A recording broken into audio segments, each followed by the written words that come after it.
Hello everyone, Jharkhand face में आपका स्वागत है। झारखंड फेस में नया वीडियो लेकर आए हैं। जिस किसी ने चैनल को सब्सक्राइब नहीं किया है जरूर सब्सक्राइब कर लें। ये हमारे झारखंड का लैंड रिलेटेड लॉज का सीरीज चल रहा है, जिसमें हम लोग सीएनटी को कंप्लीट कर चुके हैं, एसपीटी को कंप्लीट कर चुके हैं। एसपीटी का हमने एक आर्टिकल वाला वीडियो भी लेकर के आए थे, जिसमें हमने कुछ ट्रिक लेकर के आए थे, लेकिन वो हमारे लिए सफिशिएंट नहीं था, क्योंकि जब हमने क्वेश्चन देखे कि उसमें भी एसपीटी से भी सफिशिएंट क्वेश्चंस पूछे गए हैं कि जिस तरह हमने सीएनटी को एग्जॉस्टिवली कवर किया है कि मतलब चैप्टर वाइज, उसी तरह हम लोग एसपीटी को भी हम लोग आर्टिकल को कम्प्लीटली कवर करेंगे। उसका कम्प्लीमेंट्री लॉज को भी हमने सीएनटी के कवर कर चुके हैं।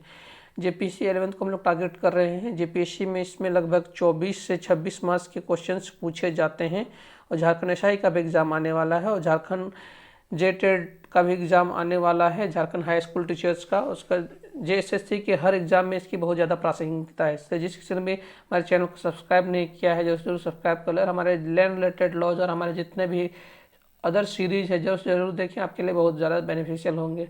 चलिए आज का सीरीज हम लोग शुरू करते हैं। जैसे हमने बताया कि आज का हमारा वीडियो होने वाला है वो एसपीटी 1949 के जो इम्पोर्टेंट आर्टिकल्स हैं उसी को लेकर होने वाला है। वैसे हमने एक वीडियो बनाया था, बेसिक वीडियो था, उसमें हमारा सारा आर्टिकल इंक्लूडेड नहीं था, तो उसको हम लोग नहीं करेंगे। उसको छोड़ने के बाद हम लोग अब बेसिक हम लोग शुरू करते हैं। बेसिक आर्टिकल को हम लोग लेंगे। चैप्टर तो आपको पता है कि एसपीटी में 9 चैप्टर्स हैं और टोटल 72 धाराएं हैं और 2 शेड्यूल हैं, ए और बी। ये तो हमने आपको बहुत दफ़ा बता चुके हैं। उसके अलावे जो उसके इम्पोर्टेंट आर्टिकल्स हैं उसको हम लोग कवर करेंगे। आपको हमने लास्ट वीडियो में भी बताया था, पहला आर्टिकल हमने बताया था, इम्पोर्टेंट आर्टिकल आता है आर्टिकल 5, जिसमें आपको हमने बताया था ट्रिक पंच। पंच से आप हम लोग बताए थे कि पंच ग्राम में, हर गांव में एक पंच होते हैं, जिसको हम लोग ग्राम प्रधान के नाम से भी बोलते हैं, ग्राम प्रधान के भी नाम से बोलते हैं। तो इस आर्टिकल में चर्चा है ग्राम प्रधान की चर्चा है। ग्राम प्रधान की नियुक्ति किसके द्वारा की जाएगी? उपायुक्त के द्वारा की जाएगी। इसमें एक एक्सेप्शन है, आपको हमने बताया था, अगर आपको याद होगा। इसमें एक्सेप्शन क्या है? वैसे ग्राम प्रधान की नियुक्ति जब भी होती है, जो 50% से ज़्यादा वोट लाता है, मतलब 50% से ज़्यादा वोट लाता है, उसी को ग्राम प्रधान बनाया जाता है। लेकिन इसमें 2/3 से ज़्यादा रैयतों के वोटों की आवश्यकता पड़ेगी, मतलब 2/3 से ज़्यादा रैयत की सहमति की आवश्यकता पड़ेगी इसमें। मतलब एसपीटी वाले एरिया में अगर किसी को भी ग्राम प्रधान बनना है तो उसको कम से कम 2/3 रैयत के मत की आवश्यकता पड़ेगी, या फिर इसको हम लोग बोलेंगे सहमति की आवश्यकता पड़ेगी। आर्टिकल 5 हमारे लिए, वो आपको हमने लास्ट में भी बताया था। 5 से आप याद रखिएगा पंच, पंच से आप याद रखिएगा ग्राम प्रधान, ग्राम प्रधान से उसका आप दोनों याद रखिएगा उसकी नियुक्ति कैसे करती है, उसको हटाया कैसे जा सकता है, और दोनों चीज़ आज आप उसको याद रखिएगा। उसका बाद हमारा आर्टिकल आ जाता है धारा 9। धारा 9 में भी ग्राम प्रधान से रिलेटेड है। धारा 9 में ग्राम प्रधान के पदांतरण का अधिकार, ग्राम प्रधान के पदांतरण के बारे में कहा गया है। ग्राम प्रधान को पदांतरण का अधिकार नहीं है, ग्राम प्रधान को पदांतरण का अधिकार नहीं है, पदांतरण का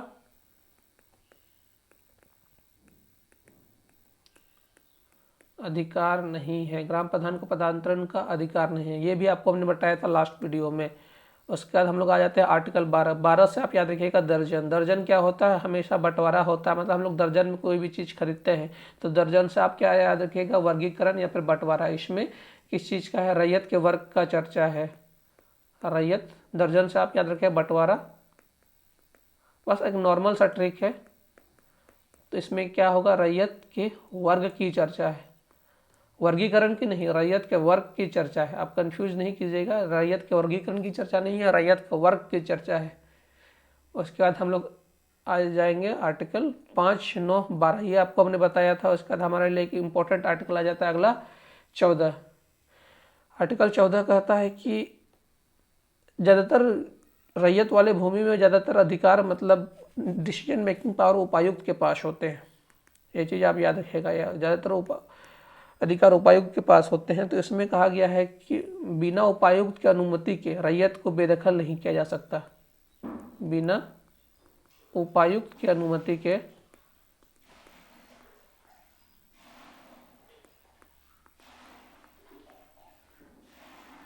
रैयत को बेदखल नहीं किया जा सकता, बेदखल नहीं किया जा सकता।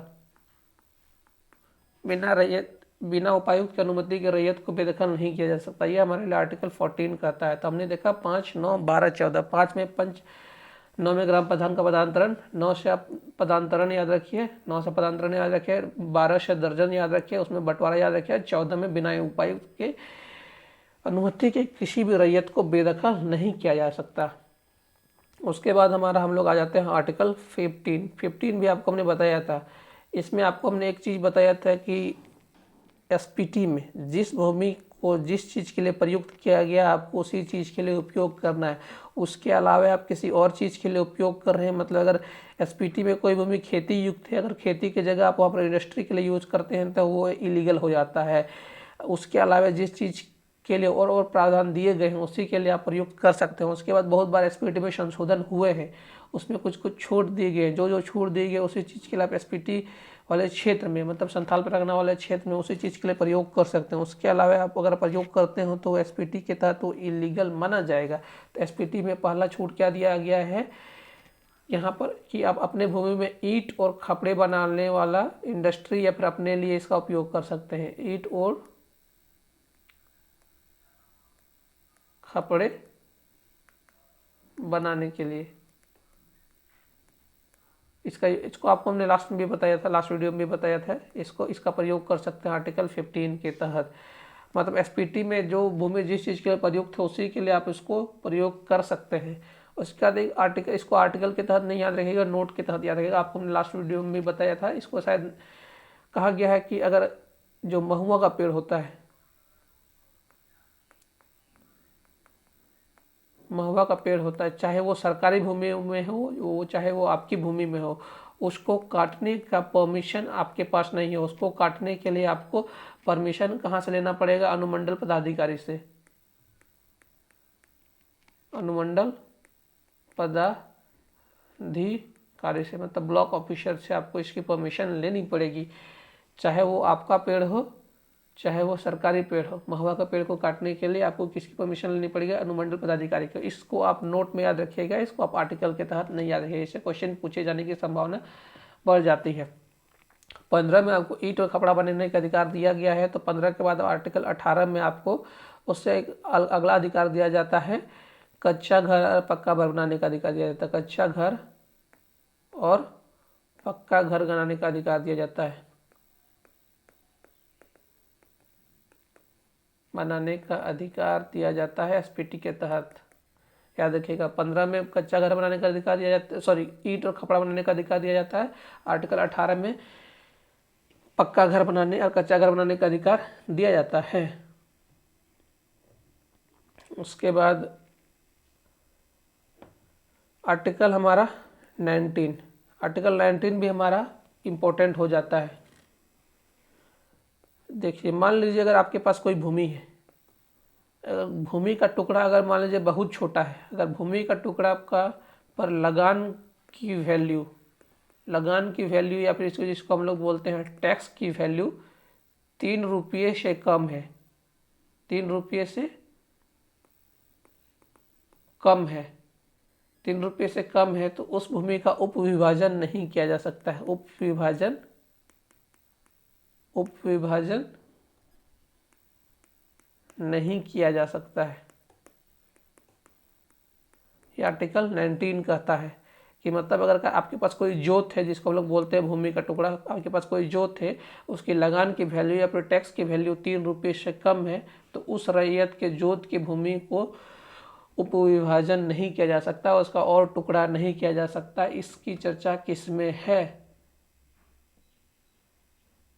इसकी चर्चा आर्टिकल 19 में है। उसके बाद हम लोग एक आर्टिकल 20 पढ़ेंगे।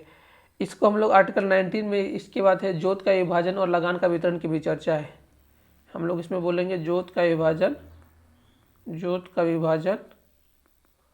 और लगान के वितरण की भी चर्चा है। लगान के वितरण की भी चर्चा है, वितरण की चर्चा है।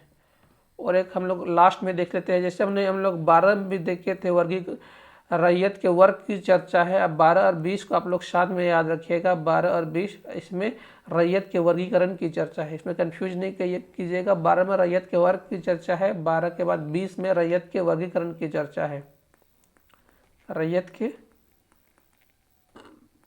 वर्गीकरण की चर्चा है। इस पार्ट को आप लोग थोड़ा सा इसका एडिशनल वैल्यू है, जो जोत के लगान का वैल्यू है, इसको नोट में याद रखिएगा। ये जो इसका उप विभाजन नहीं किया जा सकता, जिसका टैक्स का वैल्यू, जोत का आर्टिकल 19 कहता है कि जोत का विभाजन और उसका वितरण की चर्चा है, उसमें जो टैक्स का वैल्यू है इसको एक्चुअली आर्टिकल 19 के नोट में इसको कहा गया है। एक्चुअली मेन चर्चा आर्टिकल 19 में जोत का विभाजन और लगान के वितरण की चर्चा आर्टिकल 19 में मेनली कहा गया है। इसको हम लोग फिर से लिख देते हैं। आर्टिकल 19 कहता है कि जोत का विभाजन होगा, आर्टिकल का 19 कहता है जोत का विभाजन होगा तथा लगान का वितरण होगा। उसी में एक नोट है कि अगर जब जोत का विभाजन लगान का वितरण में ही एक नोट है, अगर जो विभाजन प्रक्रिया के अंदर अगर जोत का विभाजन की प्रक्रिया में एक नोट है कि अगर कोई जोत में टैक्स का वैल्यू 3 रुपये से भी कम होता है, उसका उप विभाजन नहीं किया जा सकता। वही हम उसमें लिखने का प्रयास कर रहे थे। तो मेन चीज़ ये है, आर्टिकल 19 कहता है कि जोत का विभाजन और लगान के वितरण की चर्चा है, लेकिन उसमें भी अगर कोई किसी जोत की वैल्यू में टैक्स वैल्यू अगर किसी जोत का 3 रुपये से कम है तो उसका उप विभाजन संभव नहीं है, मतलब उप विभाजन नहीं किया जाएगा। तो आर्टिकल 19 को इस तरह से याद रखिएगा, नहीं किया जाएगा। तो हमारा इस वीडियो में इतना ही। आर्टिकल ज़्यादा लंबा होगा तो फिर आपको बोरिंग लगने लगेगा। इस वीडियो में इतना ही। आपकी कोई भी क्वेरी हो कमेंट सेक्शन में दे सकते हैं। इस वीडियो को प्लीज़ लाइक, शेयर और सब्सक्राइब करें, अपने दोस्तों के बीच भी शेयर करें, और आपकी कोई भी क्वेरी हो कमेंट सेक्शन में दे सकते हैं। और इस वीडियो को देखने के लिए आपका बहुत बहुत धन्यवाद।